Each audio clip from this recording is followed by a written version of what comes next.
Good morning, good afternoon, and perhaps good evening, and for all our viewers from wherever you're coming from. Welcome to the Canadian Science Policy Conference 2020. I'm delighted to moderate this plenary discussion entitled Leveraging Science Diplomacy to Drive Economic Recovery. This is a critical time for Canada, and COVID-19 brought the world to a stop, and the spike in cases is forcing us to take 2 steps back in our efforts to restart the economy. There are geopolitical challenges that are intensifying and global relationships are becoming more complex. The nature of these challenges that we are currently facing transcend borders and will require collaboration, resilience, and ingenuity to overcome. And in this panel, we will explore how Canada may begin to leverage the science diplomacy to maintain and strengthen bilateral and academic relationships, which in turn have the potential to build momentum and advance Canada's prosperity. Now, I had a slide that I hope that was going to be shown to you. But nonetheless, you'll see it in front of you now.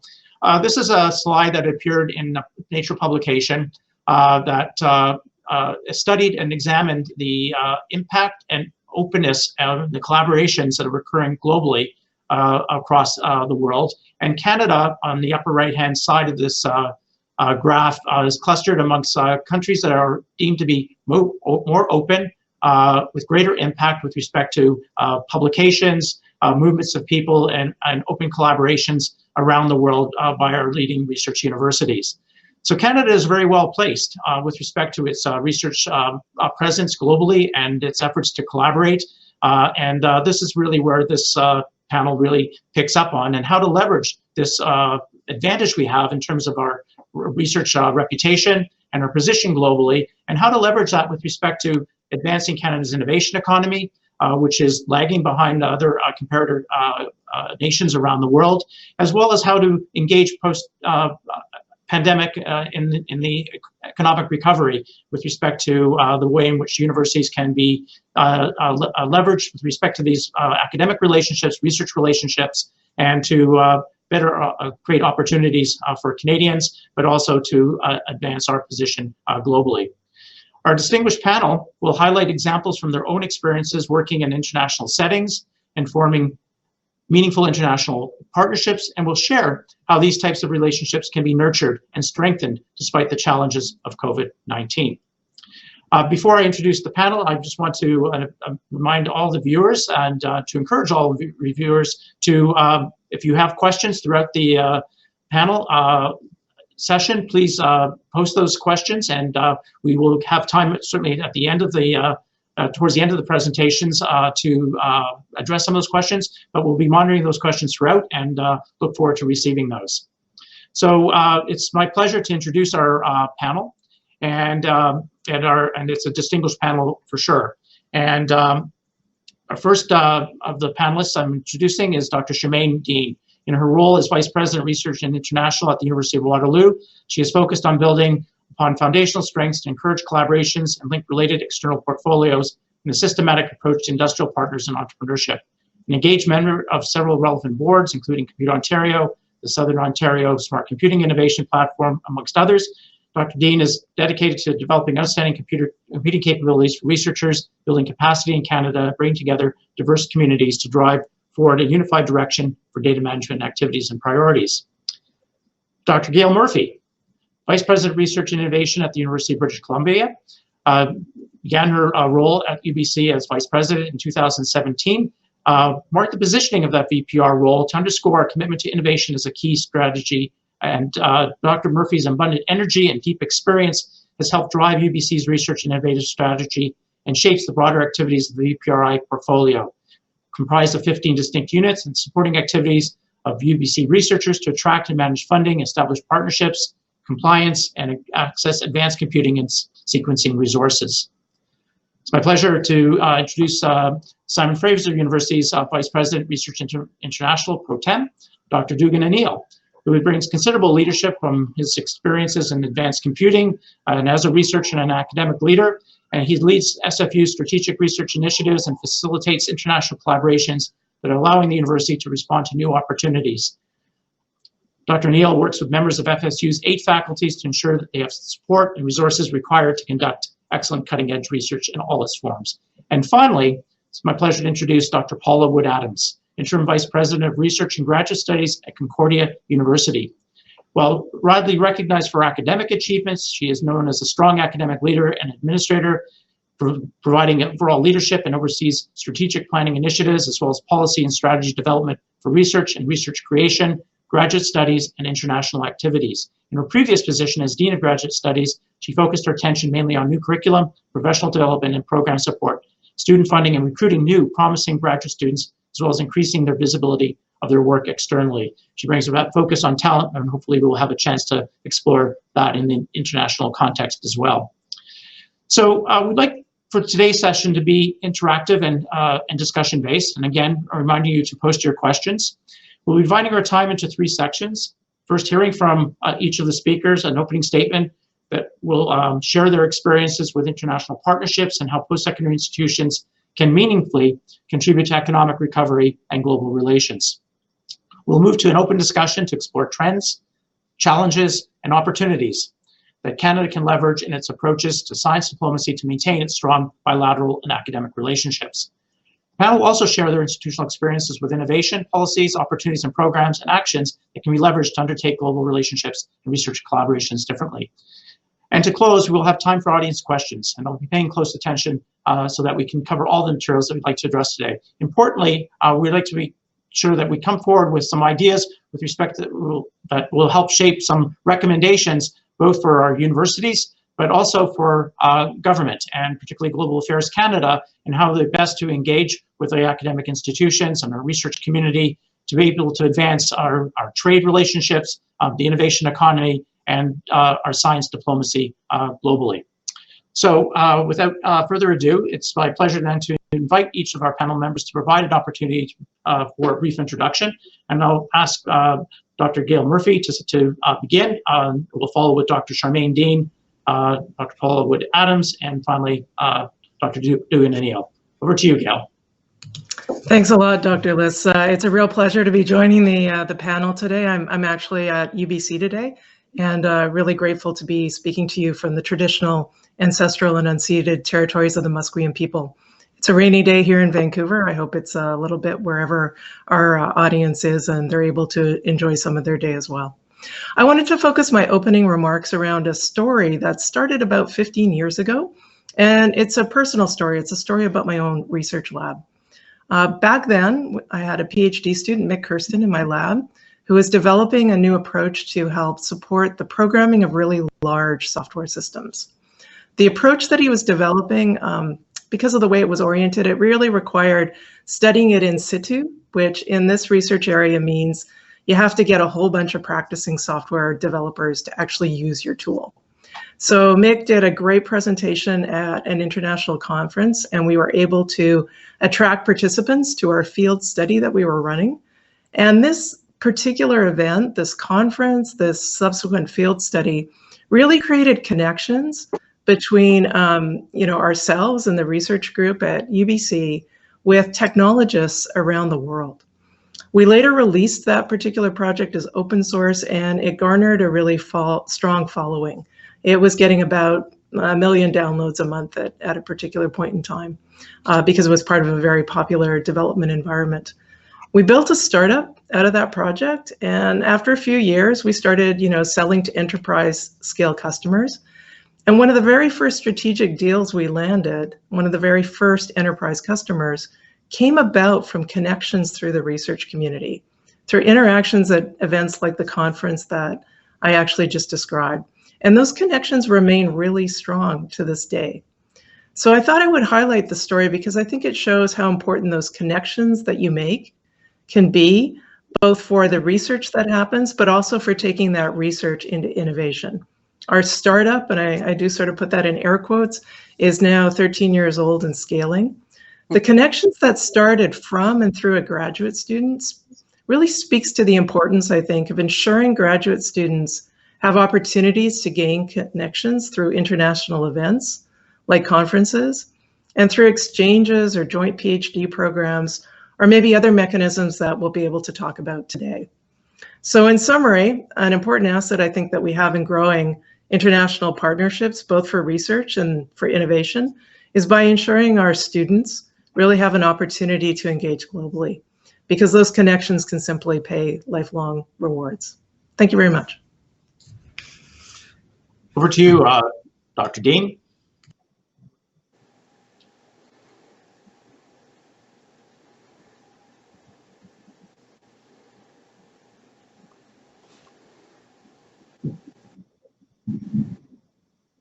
Charmaine, we can't hear you.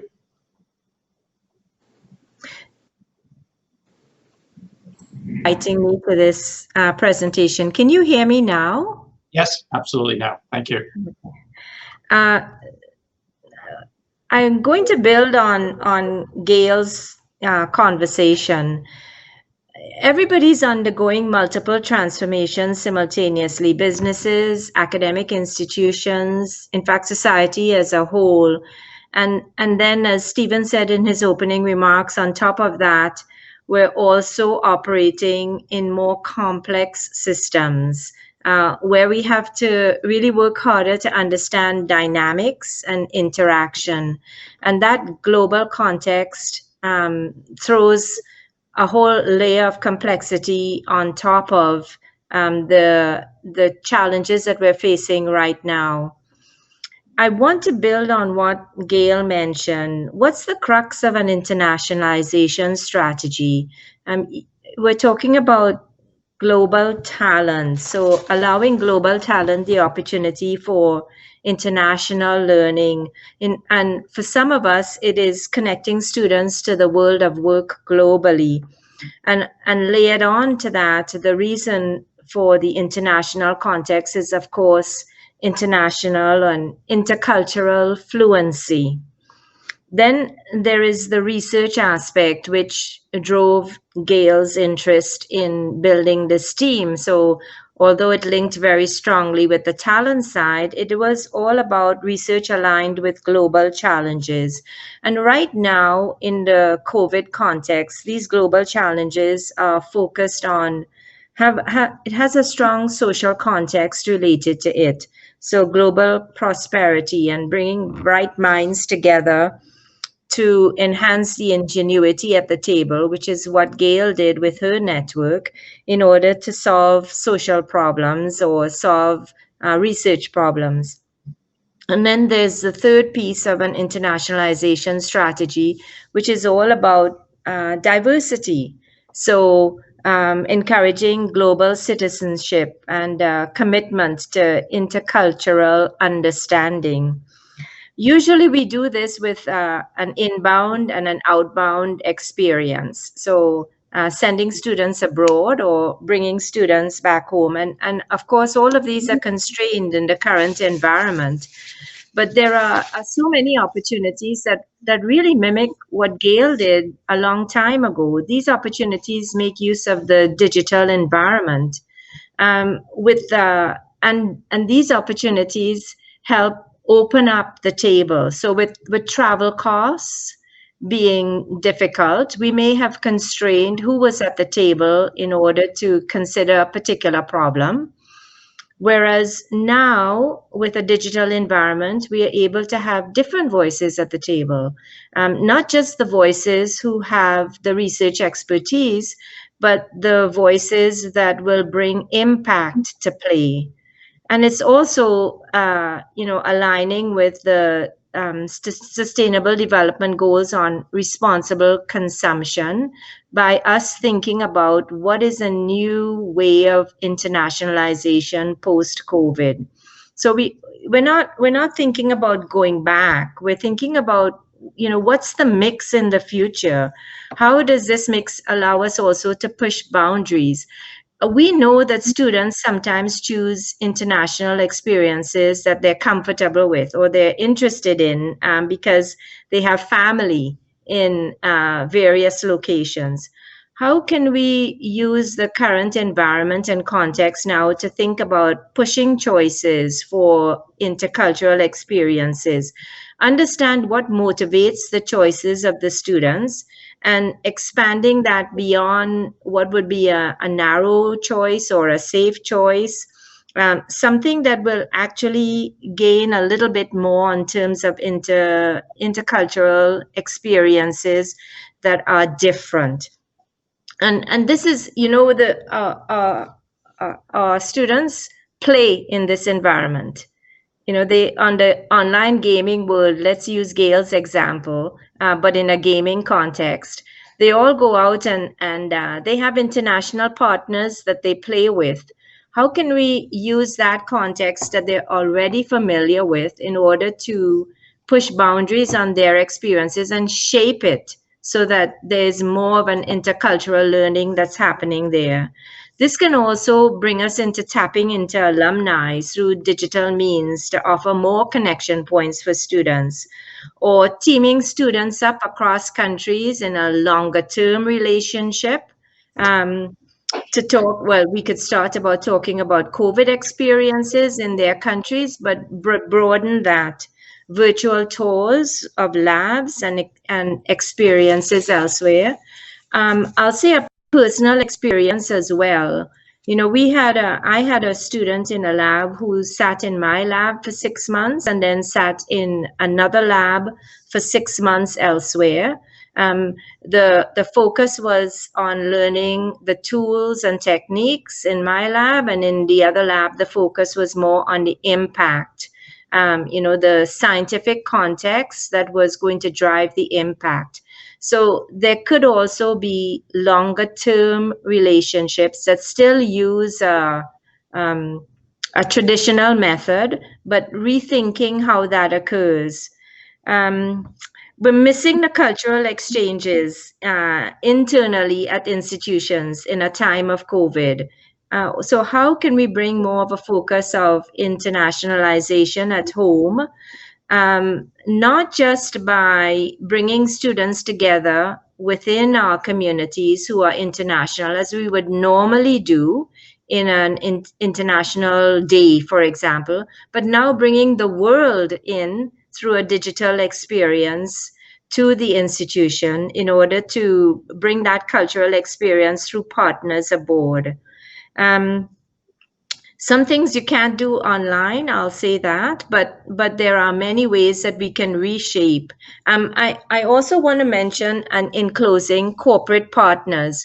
Many of our corporate partners have multinational teams, and so there is an opportunity also to bring a team-based approach to work experiences by having corporate partners in international destinations, have co-op students placed in those destinations and work together on a problem. You know, post-COVID, there's so much emphasis on collaboration. The world has, in a sense, come a little bit tighter together.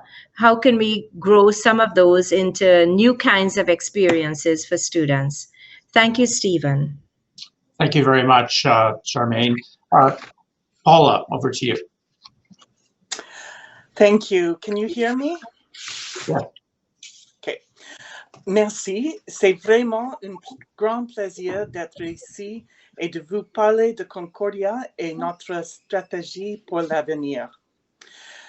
International relations is a key part of what we do at Concordia. In fact, it's codified in our strategic directions under the item Embrace the World.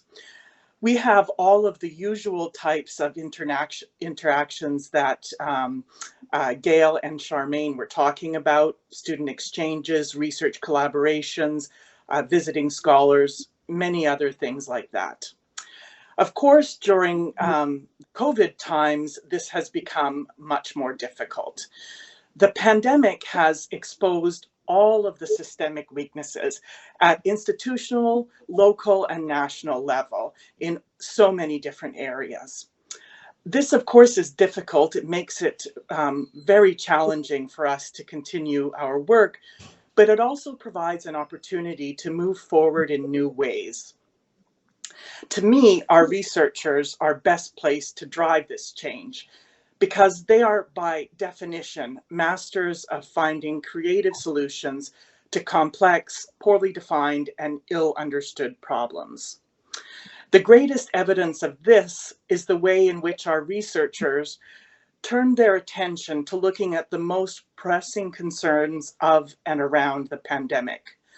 All the while, these same faculty members were jumping into the world of remote teaching at the drop of a hat. I'm really in awe of what my colleagues managed to do in the spring and are still doing. At Concordia, we think that the future for international academic cooperation is going to be built around greater participation of young and emerging researchers in international activities. So here I mean early career PIs, but also postdocs and graduate students. These will be the people, I believe, that will be very important in the future. Some examples of things that we think might be useful is, for example, creating an international public scholars program. At Concordia, we have this public scholars program where we train a small number of PhD students each year in things like communicating with the public, writing op-eds, placing themselves professionally on social media, interacting with the traditional media. And then we set them loose for a year in which they work to communicate their research results to the public. And you can find their opinions and their work covered in so many different international platforms. I see an opportunity for joining with other universities around the world and creating an international network of public scholars who look at specific ideas and speak to specific problems and help to ensure that the world is listening to science in the future. Another idea might be international research hackathons. You know how students have these competitions where they get together for a short period and try to deal with a specific problem. So why not do that with research? Bring young researchers, not just students, but early career researchers together for a short period and look at key challenges that have arisen over the course of the pandemic. Another idea is sharing labs across borders. Right now at Concordia, we have many postdoctoral fellows who have started their appointment at Concordia since the beginning of the pandemic and have not been able to travel to Montreal. And those postdoctoral fellows are working all around the world, some remotely, but some in labs at other institutions. And I'm imagining a future where a postdoc doesn't necessarily have to come to our universities, but rather can sort of rent space in a local lab to do their experiments and collaborate remotely with a Canadian PI. It's also going to be important that within Canada, we collaborate even more strongly for the future. We need to work together to enhance the Canadian brand. We have great research funding programs in place, for example, MyTax, CFI, the Tri-Council, and as well as provincial funding agencies.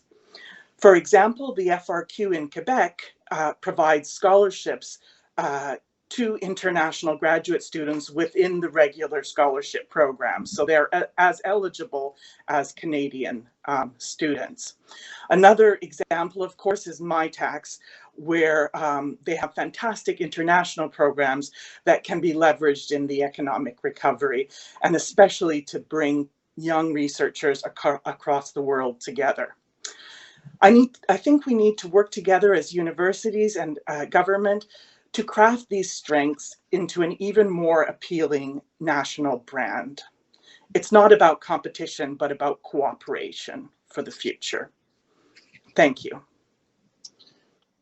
Thank you very much, Paula. And finally, Dugan.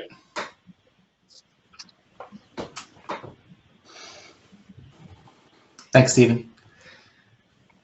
So, of course, COVID-19 is a global issue. The pandemic is not under control until it's under control everywhere, and the economic effects are similar. It's a worldwide problem, and strangely, we're simultaneously shutting things down and isolating ourselves while embarking on an unprecedented scale of collaboration across the world because we're fighting a common cause. So in the university sector, we know the value of open sharing of knowledge, the value of collaborative innovation. We see it on the public health side during the pandemic. Academics around the world are releasing data and preprints at a furious pace, trying to help each other get ahead of COVID-19. And I think some of the tools that we've been using in that regard to fight the pandemic itself are also going to be valuable in the economic recovery. The economic effects that we've seen from the pandemic have been coming out. We've been watching them in real time. Governments have been creating programs very quickly and been very responsive in supporting parts of society that have been badly affected by the pandemic. And universities had a role and have a role ongoing in the public health side of advising and helping governments, and we also have a role in the economic side of the pandemic. So an example I can give from SFU, we know that the economic effects of the pandemic are not equitable. Within Canada, we've seen that the economic effects of the pandemic have hit hardest people at the lower end of the income ladder. And we know that that end of the income ladder is overpopulated with young workers, with women, with recent immigrants to Canada. SFU researcher Julia Smith is leading a project with researchers on gendered impacts of COVID. And you can find that work at genderandcovid-19.org. And that's a Canadian project, but there's 10 other countries involved in the study. And they're producing an evidence hub and a toolkit for policymakers in all of those countries. They also are able to compare experience across countries and find that some of the things that are observed in Canada are observed equally in other countries that have different economies, different structures, different public health systems. So the pandemic itself is a global event. The recession that accompanies the pandemic is a global event, and also won't be under control until it's under control everywhere. And if we're not careful, we'll come out of the recession with a more unequal, inequitable world than what we had going in. So it's a chance to do things differently on the way out than we had it throughout the pandemic. So the question I would have is, can we leverage our international connections and our openness and our ability to exchange knowledge to fight the pandemic-induced recession in the way that we fought the disease itself? And we have some tools to do that. This conference is a great example. I attend this conference most years, and I fly to Ottawa. I have not flown to Ottawa today, but I'm still participating. I understand we have speakers at this conference from 5 continents. So that's a wonderful example of collaboration in the middle of a lockdown. And I think we as universities have a role to play in a unique perspective to offer governments of the world and policymakers as the economy recovers. And to be effective in playing that role, we have to share. We have to share knowledge, and we have to leverage our international partnerships in order to make an impact. Thank you. Great. Thank you very much, Dugan.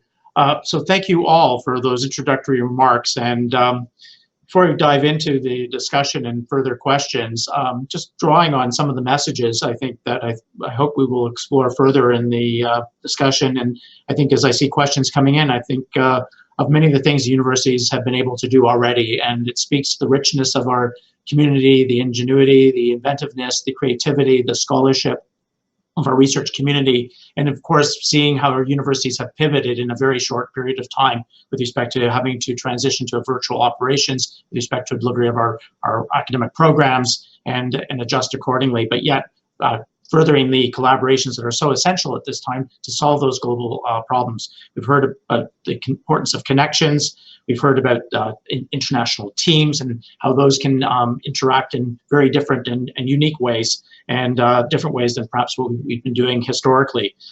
We've heard of various initiatives, including public scholars, international public scholars program, to the variety of ways in which the universities continue to move our research agenda with respect to our institution's priorities, but also to bring to the world the opportunity to work collaboratively and engage internationally on some of the more challenging problems that are emerging and will be facing society as we move forward.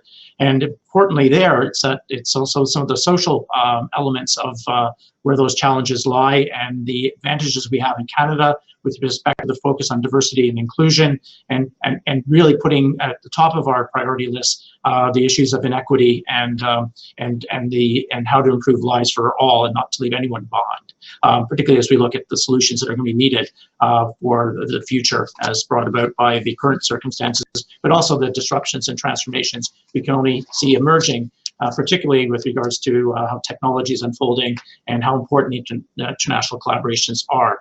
So with that, I'd like to just dive into a few of important points with respect to our bilateral relationships and trade in an innovation economy specifically, which requires a shift in mindset, skills, and approach. And we've heard that is already begun to be happening across our campuses. But many of the leading economies around the world have already pivoted, and certainly Canada is well behind in terms of the innovation economy, and how we can be really building on reopening a foundation of innovation and technological breakthroughs. So addressing the challenges and exploring opportunities presented by an innovation economy requires strengthening efforts and approaches by the Government of Canada, the provinces, Canada's missions abroad, organizations including CFAR and MyTax, our universities, of course, and our industry and partners. It is incumbent upon Canadian research universities to seize the opportunity and the role in Canadians' ascendancy internationally in innovation, drawing on both fundamental, intranscendent, and translational research, much of what we've heard demonstrated by the work that's already taking place at our universities. With that, I'll lead into my first questions. How can universities scale international engagement with greater engagement and impact? How can we harness the important intersections of the innovation economy with government, business, and universities to build relationships, triangulate multilateral opportunities, and to generate impact? So perhaps I'll begin with Paula.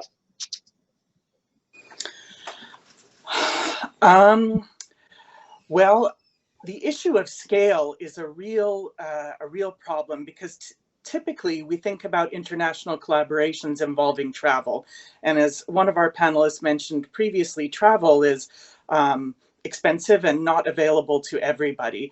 So to me, the digital now has become a real viable alternative for collaborations in a way that it wasn't previously. Of course, we had all these tools before, but we just didn't use them in our day-to-day lives.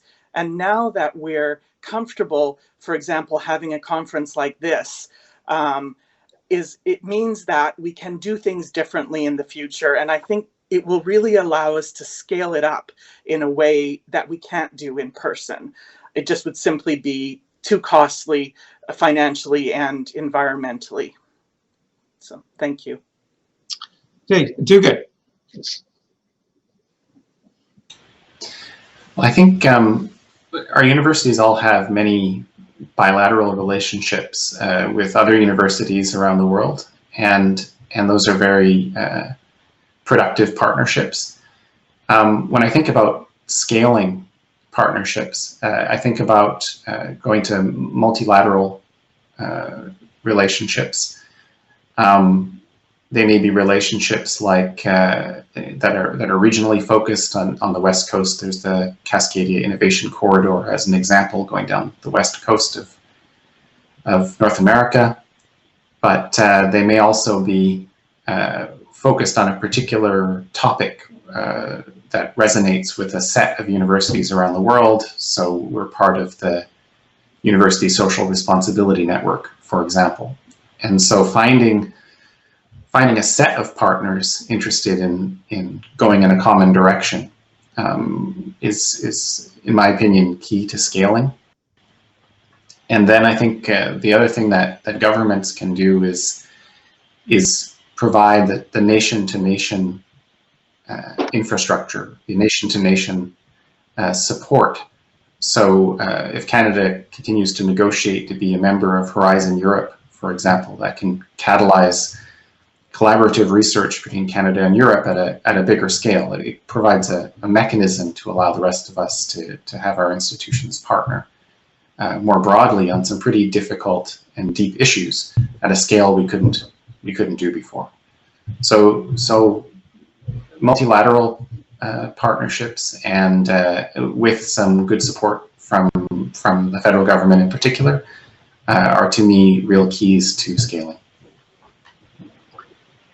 Thank you. Gail. Sure, there's great points already raised by many people. I'll pick up on two. One is on the digital connections. I think clearly digital and virtual connections are a way to scale the interactions, but I don't think that we've cracked the nut on how we actually make what I'll call sticky connections. So I know I've attended a lot of conferences, and you fly, virtually fly into the conference, attend some sessions, and you kind of virtually fly out. And you don't always get a lasting connection that you might have had in the past because you actually spent some time with people having a meal or having coffee or talking in the hallway. And so I think we haven't quite figured out yet how to actually engage in a deep way. And I think that's one place where we could work really hard to try to figure out how to build those really strong connections. And I'll also pick up on Dugan's point of the multilateral relationships. The fact that we do a lot of building of projects and relationships, kind of that one university to another, means that we aren't able to scale those very easily. So how can we find places where there's commonality, where we can bind together our efforts? And sometimes that's around a particular problem or maybe a platform. So UBC is part of a network of UC3, which is about sustainability and a coalition across North America of different universities. And that's a way where we can kind of get the power of many together to make more relationships quickly instead of having to forge each of those relationships separately. And another example is one that many of us around the table are working on, is thinking about what is a quantum strategy for Canada, because many other countries have a quantum strategy. And it doesn't make a lot of sense for each of our institutions to build relationships when countries as a whole have strategies. We need to link those kinds of scale things together. So those are a couple of ideas that maybe we can follow up on later. Thank you. Charmaine. I'll just pick up on two items that I resonate really strongly with me. One of them is the focus on building relationships in key priority areas for an institution with other institutions in Canada, and then building on those in order to develop national, international networks. So there are linkages also to the development of national strategies. We know that there is a strong interest by the government, let's say on the sustainability file or on the technology file related to perhaps artificial intelligence, and we're working towards a quantum strategy. So there is an opportunity in this post-COVID era where collaboration and efficiencies are really important, where certain kinds of research require big infrastructure, and some of that infrastructure can be located in Canada and some in other places around the world. I think that there is an opportunity to have a strategy or a procedure or a way that we can build universities that have interests in these areas to be working more closely together, and perhaps working more closely aligned with government initiatives related to these areas. So, you know, in some building on Paula's concept of connecting institutions that have key priority areas that expertise lives at and we would like to drive. And then Dugan and Gail's ideas on using that where it links with a federal or provincial strategy to bring in government initiatives to tie together the pieces, and specifically also related to infrastructure. So not just human capital, but also where we can build on infrastructure that's extremely expensive and share resources. So thank you. So a couple of things have come up, which I hope will follow through in the other questions, but one particular thing that ties to a question that was posted on chat that I want to bring forward to each of you, and not to put anybody on the spot, but the question was, if the federal government was to help to increase our international collaborations, as they would and should do, is there one policy you would ask from the feds that would be useful to support the cause? So throwing that out, not to put anybody on the spot, but I'll throw that out there, and I'll leave it up to anybody who wants to jump in first. There was one thing that the federal government might consider doing with respect to a policy or a particular action at this stage.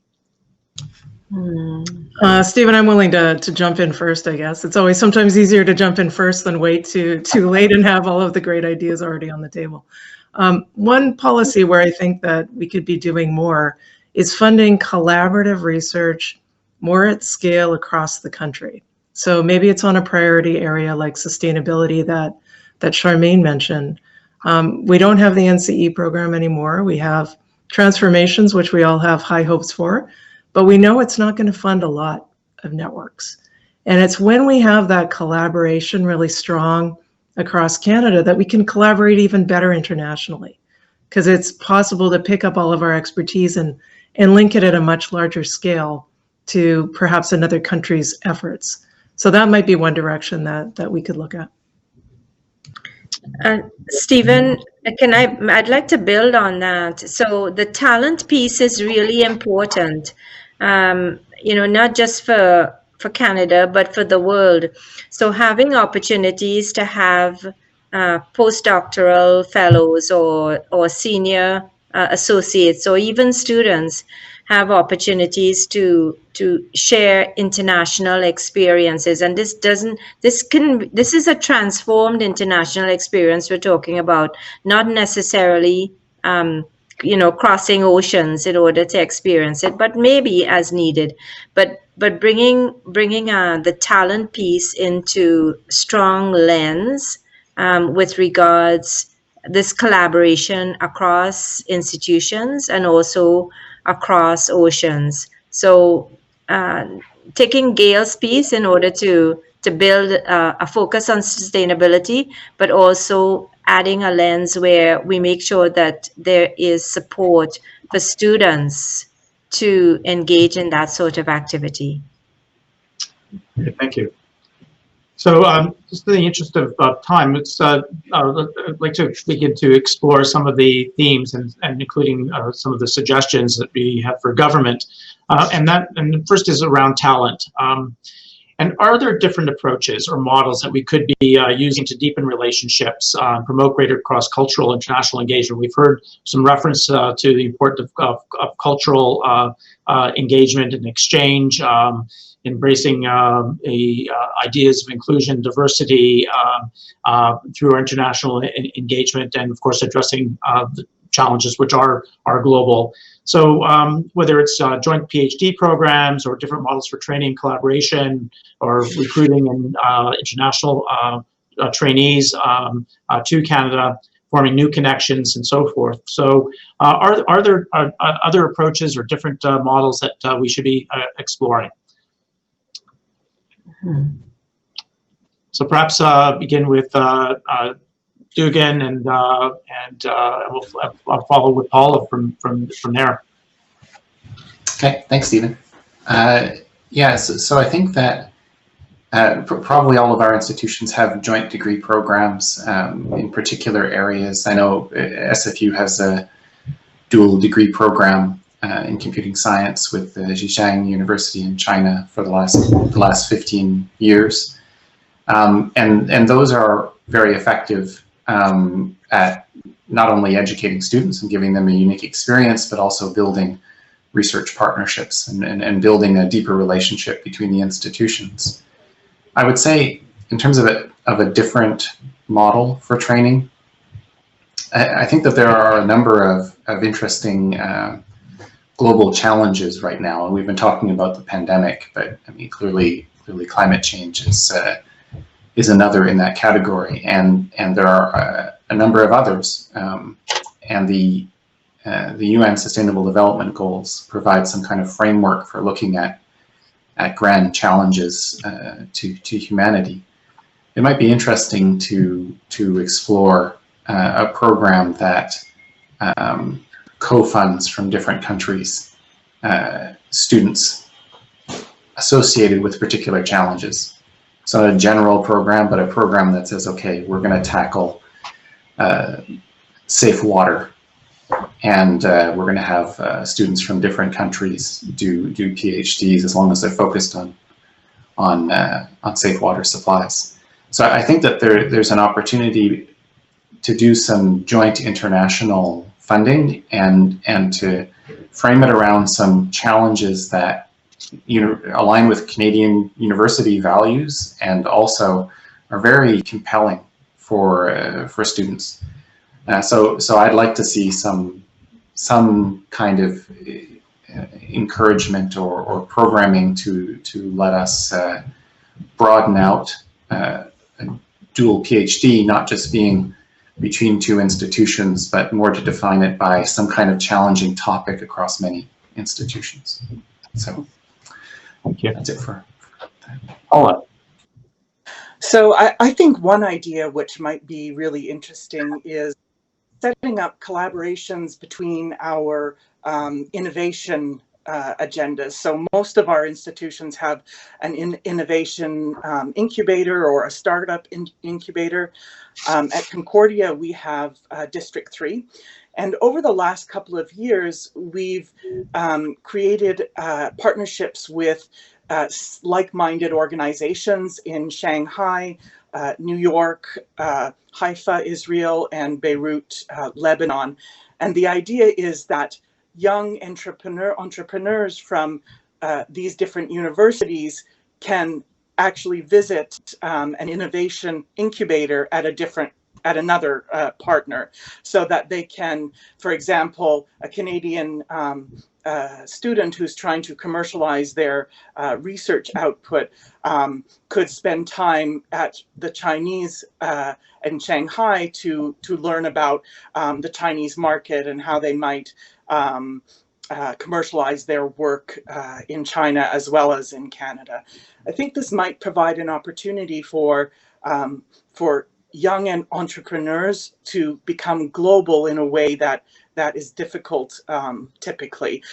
It's a bit similar to the idea that Gail shared at the very beginning, capitalizing on research connections to help international commercial development out of our research results. And really anything that governments can do to make these collaborations possible, including funding, including facilitating travel when that's possible again, and perhaps thinking about the innovation agenda, not just from the point of view of Canadian startups, but more broadly to include the world as well. Great, thank you. So Charmaine and Gail, do you have any have other ideas or things going on in your campuses that speak to some interesting new models and approaches? So I can throw an idea in that links in with Paula, and in fact it resonates also with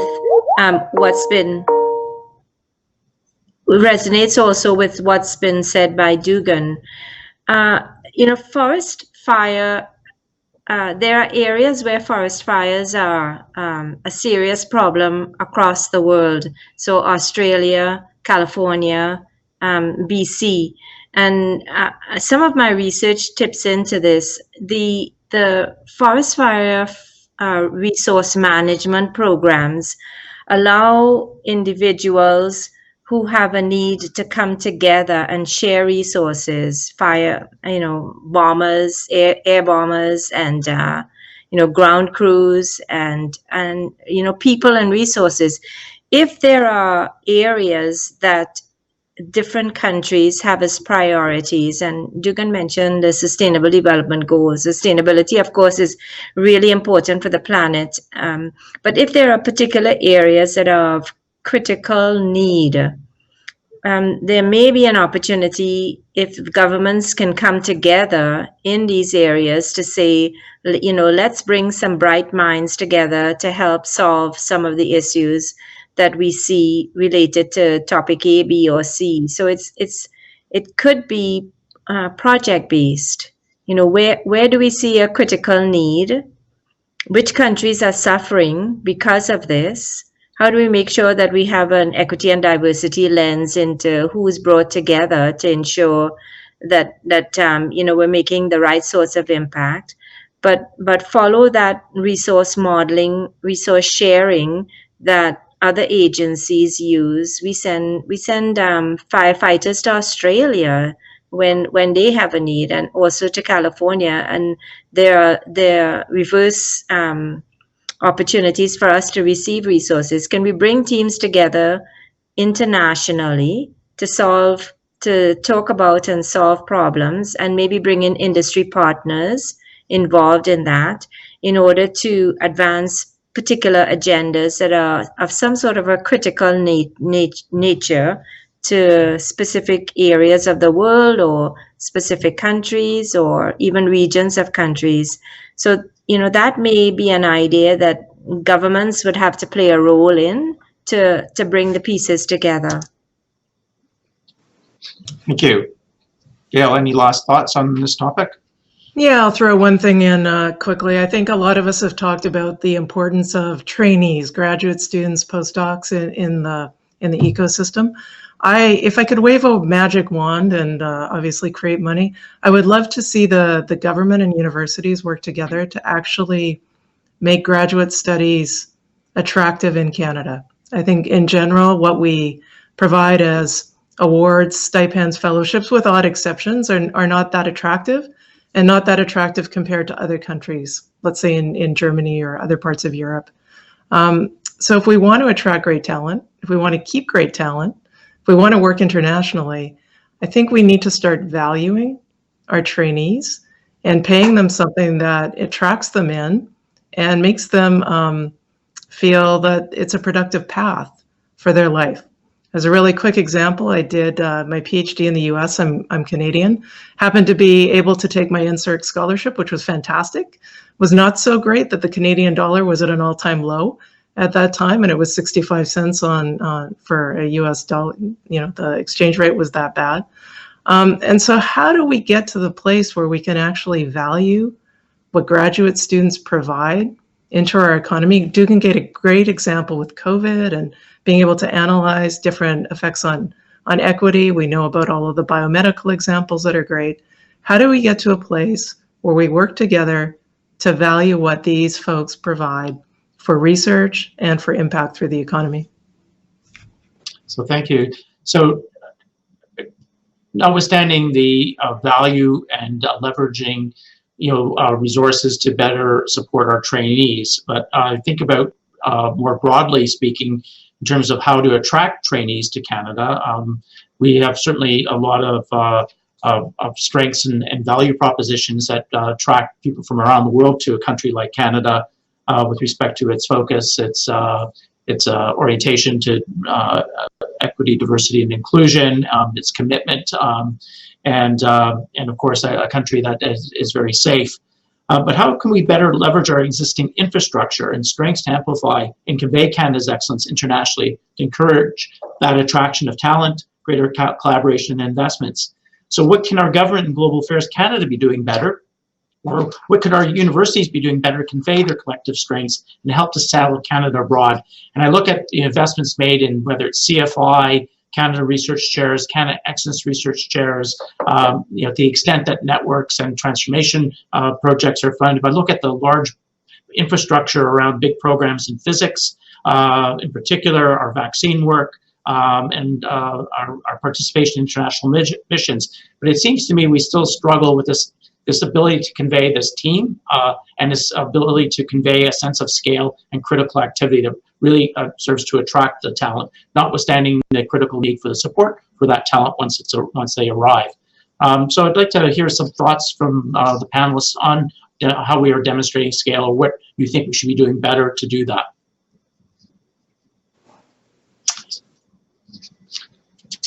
So I'll perhaps give you, Paula, to dive in on this one, if you want to go ahead first.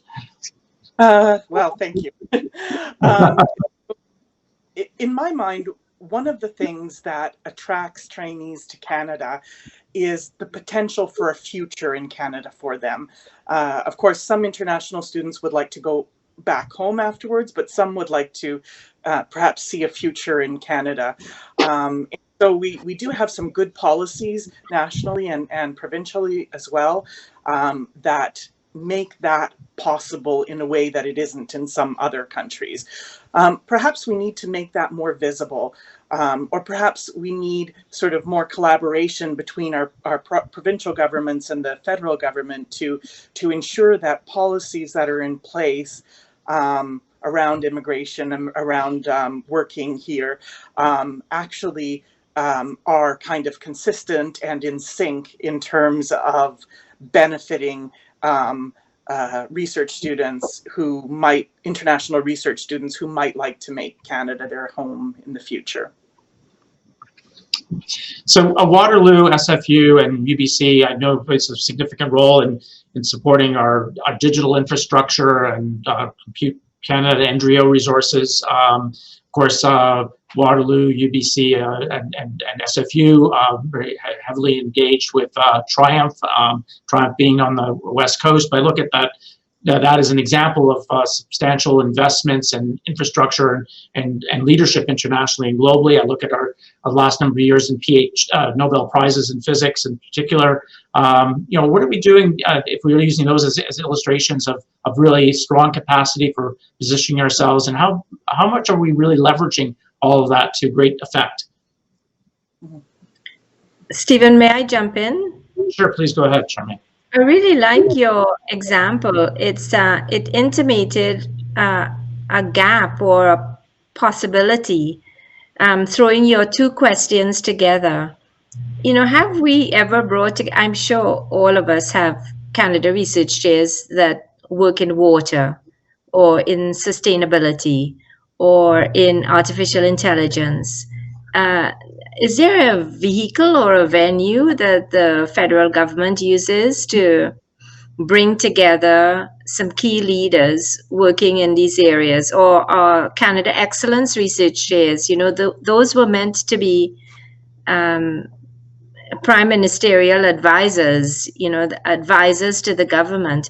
How are we leveraging the focused areas that we've all seen as strengths enough to put pillars in as Canada Research Chairs and Canada Excellence Research Chairs as a country?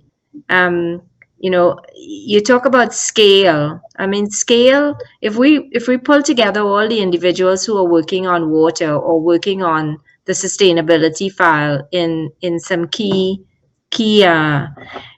investments that the government has made, I think that there's an opportunity to show a powerhouse in there, and then to build on that in the international collaborations that these individuals have, not just to support each other, but to support Canada as a whole. So actually, Stephen, I'm building on what I saw as you're trying to intimate there in your question, that's a gap, that we haven't actually built those relationships. And maybe that's something that we can think about in terms of government policy. Gail or Dugan, your thoughts? I'm happy to jump in on that. So I'm a particle physicist. The labs like Triumph and Snow Lab are very important to to what folks like me do in Canada. And I do think that that Charmaine is right. I mean, the ability to pull, when you're a relatively small country, the ability to pull together in a particular area and speak with a voice on the world stage really helps in translating what we do into a known impact around the world. I would say that one thing even within particle physics, which is a discipline in which lots of people work together on common projects, and there's a plan for the subatomic physics community in Canada 5 years at a time. So it's a pretty organized group.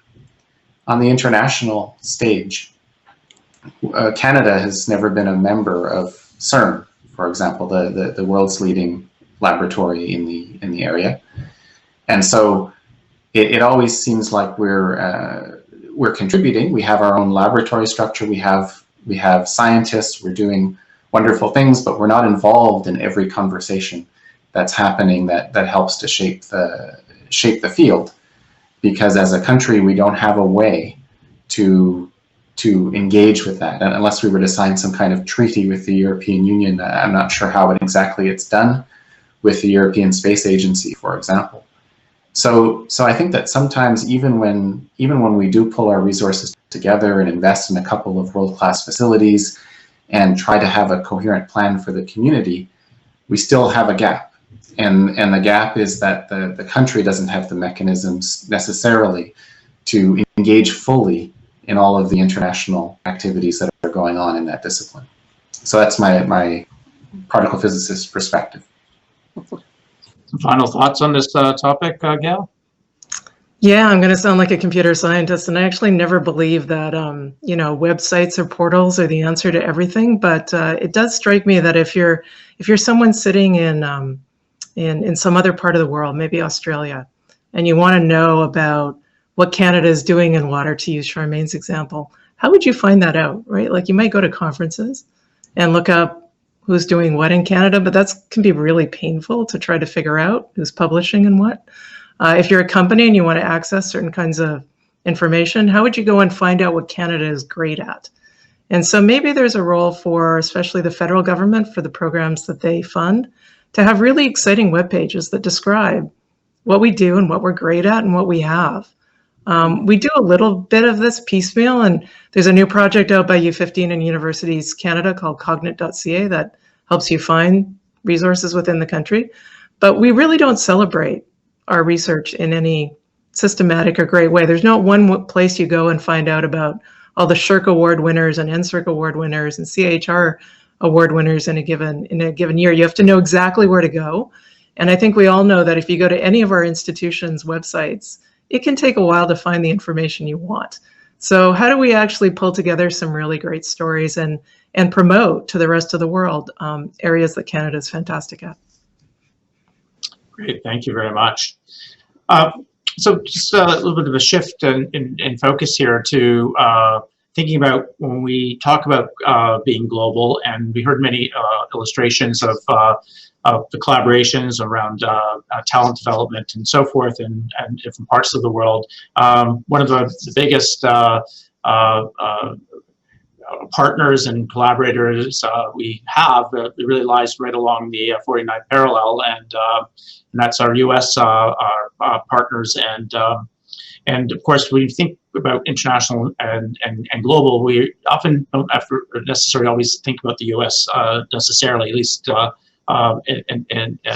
the outset. And so how does this fit into demonstrating scale? And of course, we've heard about particular areas of interest and priorities, particularly around cybersecurity and of course climate change, and of course we're hearing specific projects around wildfires and on the West Coast and other initiatives. And given our global trading relationships with the U.S. and of course there's obviously shifting geopolitical piece unfolding in the U.S. that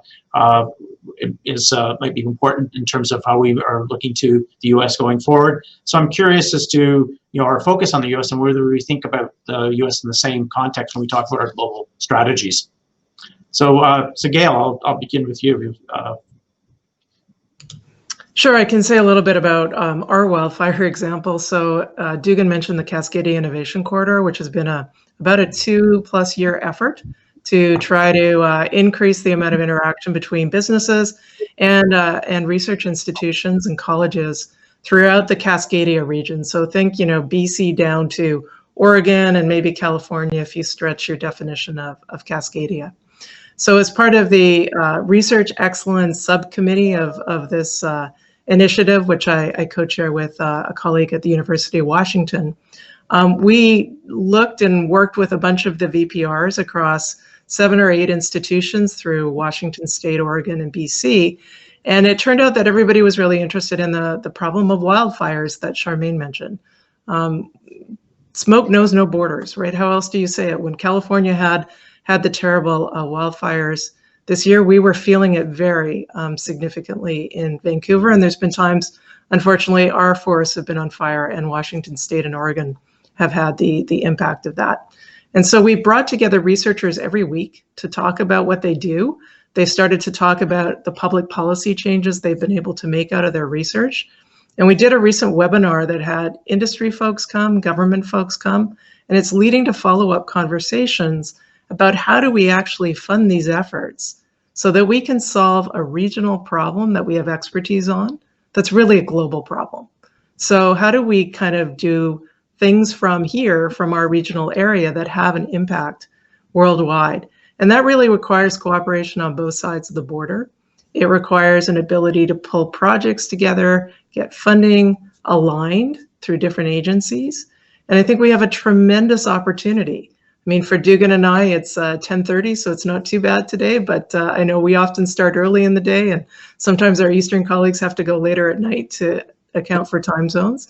So when we have this regional focus, we have this advantage that it's a lot easier for us to get together in the same time zone and work on something that people feel very passionate about because it's affecting them and their families. So I think we absolutely have to pay a lot of attention to our great neighbors to the south. So I'm going to shift geographically to Ontario and Charmaine.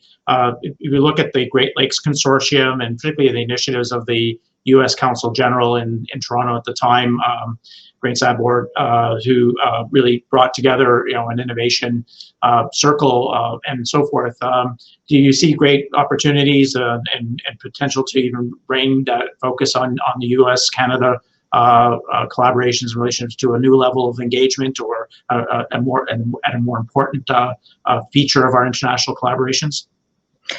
Stephen, and this is exactly the same sort of situation that Gail mentioned, a crisis with regards the Great Lakes, and how do we across the border work towards bringing the lakes back to life, cleaning, and also refurbishing them in ways that will really make both countries happy with the outcomes. So, it's driven again by a critical issue and by a strong interest on both parties to make this happen. I'd say that if I can throw another example in play, so I'd say yes, Stephen, given the current focus of the US on the sustainability file, I expect that we will see further interest and developments on that front, continuing the Great Lakes effort. But if you think about policy, there's also opportunity for economics and policy. And one interesting example is automated vehicles.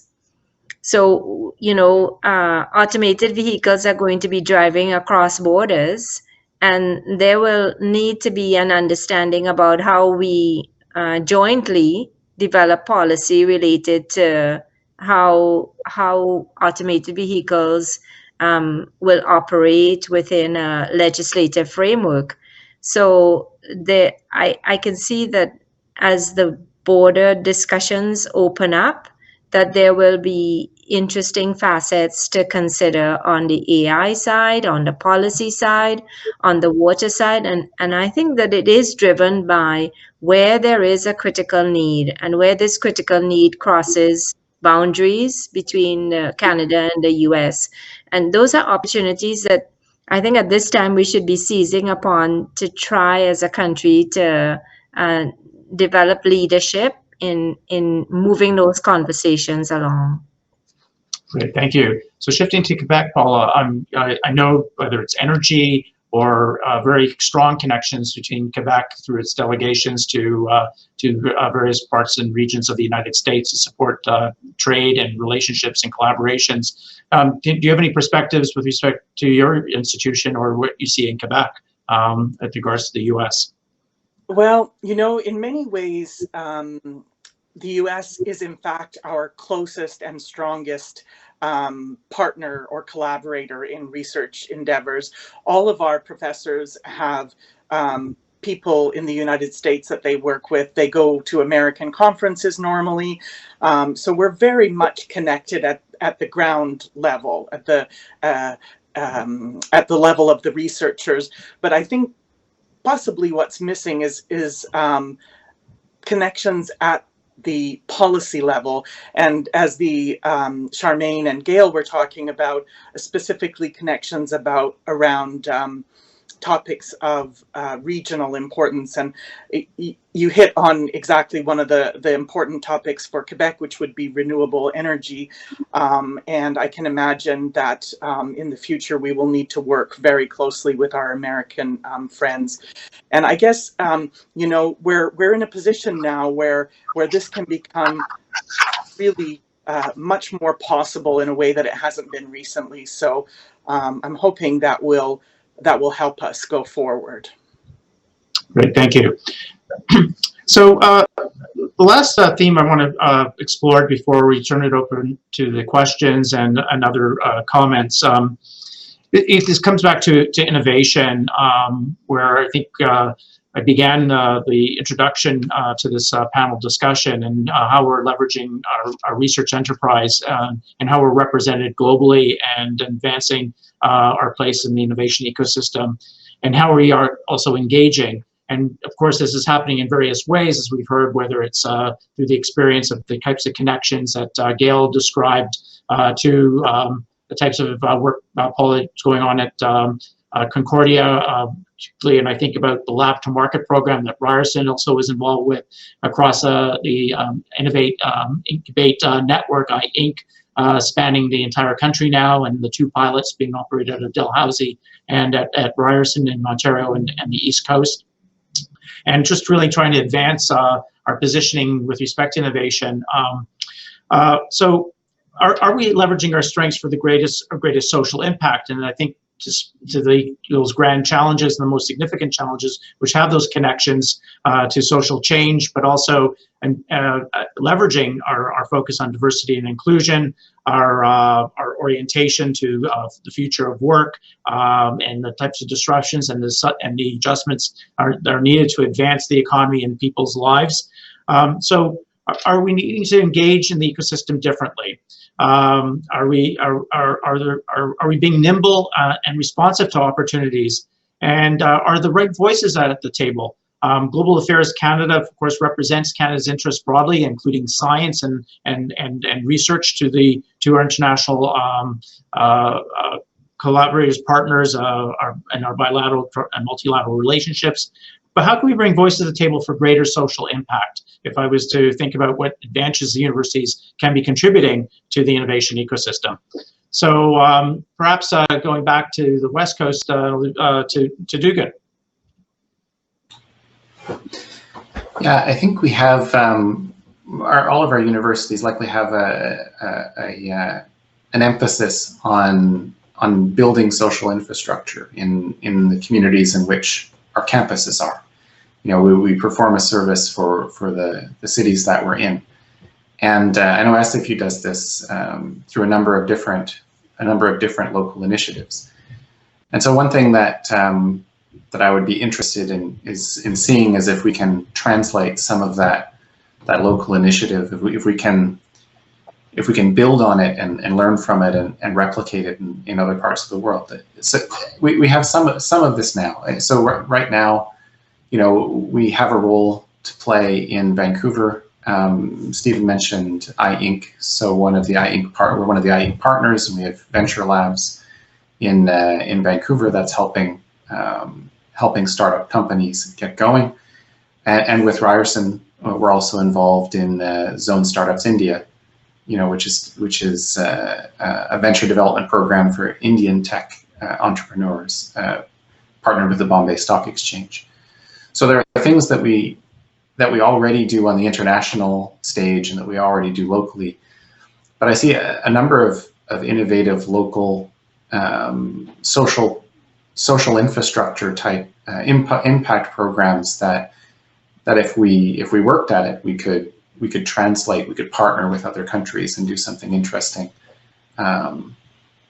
abroad. I'll loop back to the Sustainable Development Goals again. I think that there's a need, if we try to do something like that, to have a common language to describe what impact is. If you want to have social impact, what does that mean? And I think that there's been a lot of effort through the development of the Sustainable Development Goals to have a language that we can speak when we say we want to make an impact in a particular area. So maybe we're in a better time to have those kinds of conversations now, if we can have a framework in which we can work, and that we can sit down together and have a conversation with our international partners about some of the great things they're doing in their local region that could be translated to Canada, or some of the things that we're doing in our local region that could be translated there, and to describe the impact then appropriately. Thank you. Gail? Yeah, I feel like we're living through a case study of some of the greatest societal impact that we might see in our lifetime with COVID-19. And so I hope that we can analyze it and understand what we could have done better out of it as a way of perhaps informing the kinds of programs and policies that we might need. We were good in Canada at striking a lot of task forces, and there was great representation from research universities across the country on those task forces. But they weren't always necessarily communicating, or it wasn't that apparent perhaps to everyone if they were. Vivek Goel, Waterloo's new president, did a great job in pulling together the Can COVID platform to allow researchers to organically connect on really, really important problems that needed to be solved now. So I don't have a positive suggestion of what we should do, except to really reflect on what is going on around us. And while the experiences are still fresh in our mind, to learn from them so that we can understand how we can better be prepared for these kinds of societal impacts, what we could be doing now to be better prepared for the next one, and to be better prepared to connecting globally on data, on sharing, on knowledge, and make sure that we can address these kinds of challenges quickly when they arise the next time. Great, thank you. Charmaine. So Stephen, I think I'll build on Dugan's comments. When COVID hit, we all emptied out everything in our institutions in order to support our local communities and their needs for equipment, for chemicals, for support from students who are frontline, can help the frontline workers, for pharmacies. Our pharmacy students were out there. I'm sure all our institutions supported local communities in this way, and that hasn't stopped. The strong ties with the local communities and the human and social dimensions of the inequities in the pandemic has continued in so many other ways in our discussions about anti-racism on our campuses, and then linking that to what's happening with our local communities on this topic. So I think the social dimension is really front and center, and the whole social impact, and it's going to be important in everything that we do moving forward, from the vaccine development and how we ensure equity with related to that, but also in our traditional sciences, artificial intelligence, making sure that there's truth that's being told. So on the social media, the whole discourse about misinformation. So I'd say, Stephen, that we are really firmly embedded right now through this COVID pandemic in making sure that social impact and social dimensions are front and center in what we do. And like Dugan, I will say that the linkage with the local community is very strong on this effort. Even in our sustainability file, we're working towards helping the city and the region understand, what do we need to do as a city in terms of sustainability moving forward. So I like Dugan's idea that, there may be opportunities here for connecting local communities, institutions that are working in a local environment on particular topics to understand city to city across the globe how these can be interrelated and fostered, and to get best practices and best ideas relating from them in order to drive the social impact even further. There was a city to city connection, local city to local city connection that was fostered by the federal government, and maybe that there's a connection there with research and social impact and what local communities and academic institutions are doing jointly in order to drive this human dimension. So, Gail talked big picture, the big files that also need connection. But I'll say that it's both the big and the small, the local as well as the large scale networks. It's an important message. I heard a leader from Harvard University several years ago in Kyoto talking about the universities in the 21st century, the most successful universities that will be defined by the depth and strength of their local partnerships and relationships that will be mirrored with the strength and depth and reach of their global partnerships and relationships. And so one could not go without the other in terms of advancing the universities of the future. I think that's a very, very powerful message. I know at Concordia, Paula, that you've recently announced a new initiative with respect to your focus on urban initiatives and cities, and not all that different from our focus here at Ryerson. If you have 1 or 2 minutes, we want to turn it to a couple of questions from the viewers, but over to you. So yeah, we are just about to launch our new Institute for Next Gen Cities. This institute will be headed by our Canada Excellence Research Chair, Ursula Eicher, and it's an institute that will involve research on cities from all aspects, from the technical aspects, from in terms of AI and connectivity, but also from the social aspects in terms of planning, urban infrastructure, and how that impacts our community groups. At Concordia, we value very much community-based research, and we have many researchers whose work is done entirely in collaboration with community organizations. We also launched about a year ago, or less than a year ago, our new Shift Center for Social Innovation.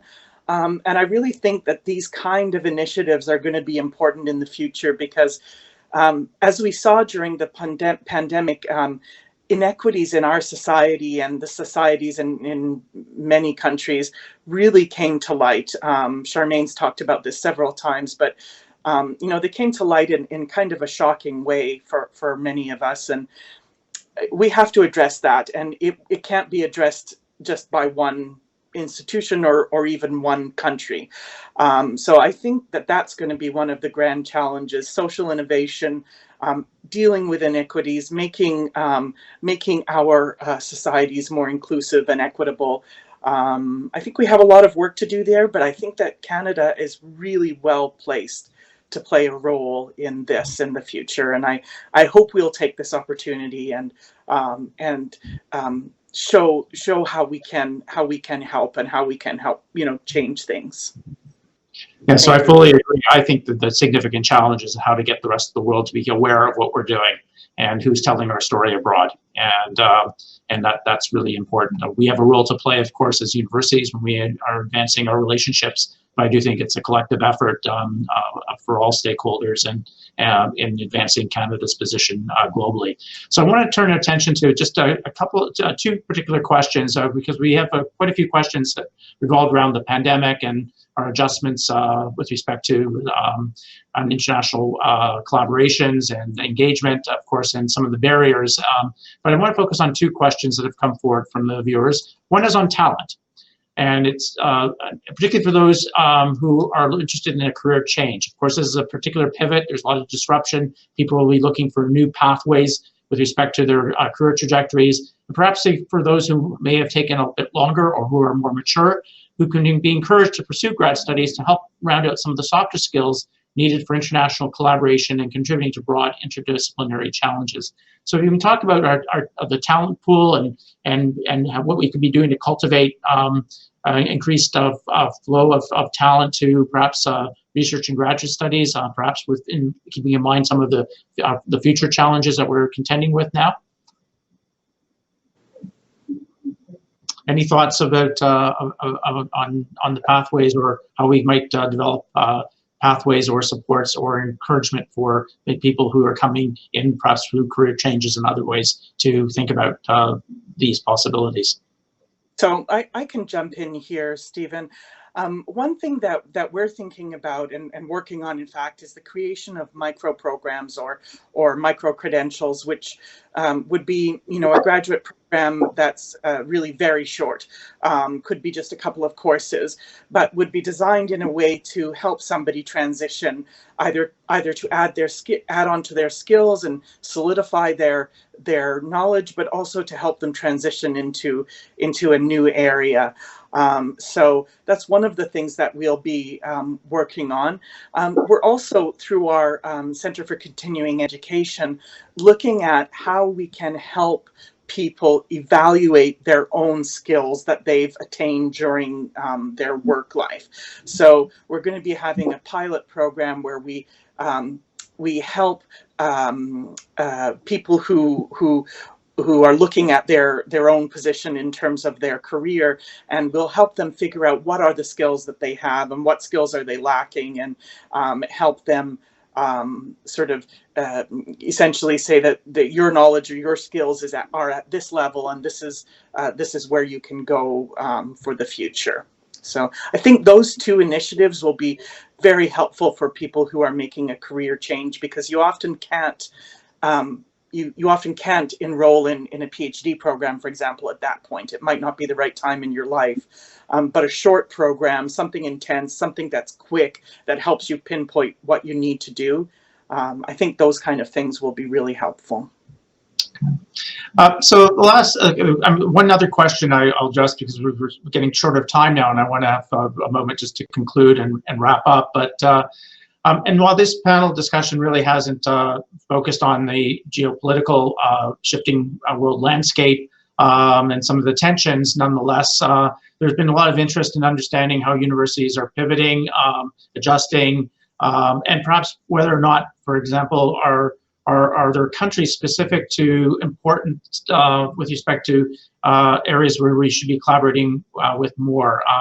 Certainly, we heard about the U.S. and so forth, but I know it's a challenging question. We're relatively sometimes agnostic. We open our windows and doors to the world. We lead with our faculty and our best foot forward and talent globally. But I'm wondering, from your institutional perspectives, whether you see country-specific focus or some of the current conditions shifting some of the thinking, and how are you adjusting or thinking about how the world unfolds in that way? So if you don't mind, I'll throw it open and ask whoever wants to jump in first. I guess I can jump in quickly, Stephen. I think diversification is always the goal here, is to be able to create communities that really bring in people from different perspectives from around the world. So maybe we need to be doing more work in ensuring students in Africa have opportunities to engage in new career directions, new learning opportunities, and they would be able to inform the way that perhaps we're thinking about various kinds of studies in our own institutions. So I think it's diversification to me would be the key, is to try to make sure that we have as diverse populations involved in our campuses and our projects as possible. Thank you. Any other thoughts? Maybe I can chime in that some of the things we talked about with the when we're talking about the U.S., I think apply more generally as I think Charmaine was talking about the shared challenges, or you know, another way of thinking of that is that, you know, shared challenges and shared values. So you don't clean up the Great Lakes if you don't care about the Great Lakes, and so I think having the challenge and having the shared value, to me, is how we go out in the world and try to partner, more so than picking a particular country or a particular region. And I agree, part of the strategy for the institution, I agree entirely with Gail, is to have a very diverse set of partners there to create an international experience, even when you can't travel. I think this builds on certainly the value proposition of diversity and inclusion and the values of Canada, and to see that reflected in our institutions and research universities, I think is particularly important. So Charmaine and Paula, if you had just 30 seconds for what, you know, a last point that you want to make before we conclude. Charmaine first, and then Paula. I'd like to build on what Gail said, the diversification aspect. So we brought in an expert from the Netherlands to lead our Water Institute at one point in our history recently, and that individual, of course, has done a fabulous job. But the way that opened up the opportunities for the institution in terms of collaborations with Europe in water initiatives was phenomenal, and also in joint research partnerships. So there became a pivotal point of contact for a wide network of other organizations that were working on water research, that then became very close-knit with our Water Institute. You know, I think that diversification, the ability to bring talent in from a variety of areas, and also areas that have a need. So I like the emphasis on Africa, for example. That has been pretty pivotal to us in being able to branch out into new areas and new networks. So I think that is an important aspect of being able to broaden away from areas that one would normally reach into, just the whole talent piece and the linkages to researchers. Thank you very much, Charmaine. So we're really coming right to the end and actually past the hour. So just 10, 15 seconds. All of you had a last thought? Yeah, I'd just like to end on something that I said at the beginning, that we really need to work together to achieve these goals, and it's about cooperation. And so I hope that we'll do that in the future. Thank you. So thank you to our panelists and to all our viewers. I would have taken a bit of time maybe with some reflections and some comments to wrap up, but I think everything that has been said, particularly in the last couple of minutes, particularly with respect to the emphasis on diversity and inclusion, the orientation that the universities have and the way they've pivoted.